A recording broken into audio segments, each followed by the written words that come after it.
Schools are prisons. I know that's a weird thing for me to say as a educator that earns a living as a school principal. I'm not saying this because schools are prisons, but if we're not careful on how we function and run our schools, I'm not just talking about school leaders, but also teachers and families and communities, schools become prisons. Where did this all come from? Today I had a conversation with a couple of my students, and a student said, "This feels like prison." So I inquired, what exactly are you talking about? What is it about being here that you make connections with being in prison? And what was said was very simple and profound. I wake up every day, I get dressed, I walk down the same block, jump on the same train, get off the same stop, come into the same building, and go from class to class and do the exact same thing. I want to go to the bathroom, I raise my hand, I go to the bathroom, I come back, and I continue. I go to the cafeteria, and most of the time the food is not good. So I wait until after school to maybe be able to get something to eat if I have the money. And eventually I make my way back home, and I do the same thing the next day. When this was said, I thought to myself, it can't be that mundane and that predictable from day to day. And I paused and thought to myself, period 1, period 2, period 3, 4, lunch, 6, 7, 8th advisory, go home. Wash, rinse, repeat.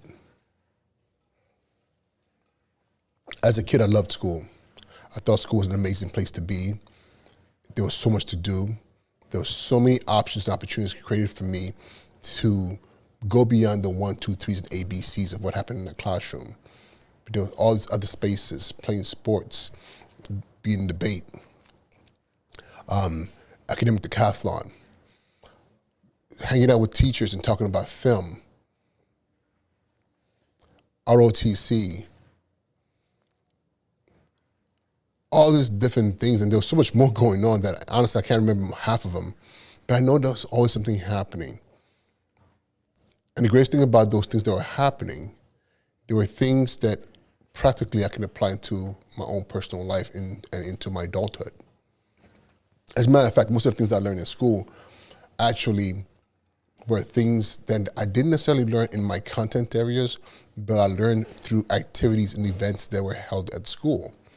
Those things that I did that made me who I am today. As a child, I stuttered. I stuttered horribly, and I still do from time to time. But however, running for student government and being forced to speak in front of my peers as I ran for vice president, which I lost, helped me build confidence. Join ROTC knowing that I would be forced to speak up and give commands to the fellow cadets, especially when I was terrified of speaking because I knew I would stutter horribly, but I did it anyway. And today I can command a community in a good way. I'm saying all this to say that it's very important as educators that we are very aware that we have to go beyond just the content areas. Yes, there are skills that students have to learn. There are standards that need to be met.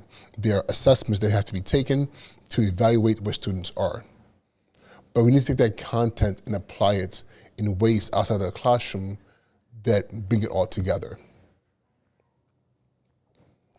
If students are taking math, there should be robotics, there should be engineering. If students are taking English and literature, there should be spaces for them to apply what they're learning in that literature into the real world. Even if it's taking a monologue and turn it into a short film, All of these things are skill sets that can be applied into the real world. There's those who love science, and all of a sudden they're in a science club where they're running experiments and they're creating hypotheses and doing all these things that allow them to think above and beyond the box of the day. You know, the box of the day, that mundane, everyday, vanilla, just a box. But rather create a space where they get to create and be more than just a student, but to be a thinker, a writer, a speaker. I don't know. This had me thinking heavily as I thought to myself, that school is a prison, but it shouldn't be. Prisons are prisons, but that's how they're designed. When a school becomes a prison, it's because we've allowed it to be, but that was not its original design. Well, till next time, be well.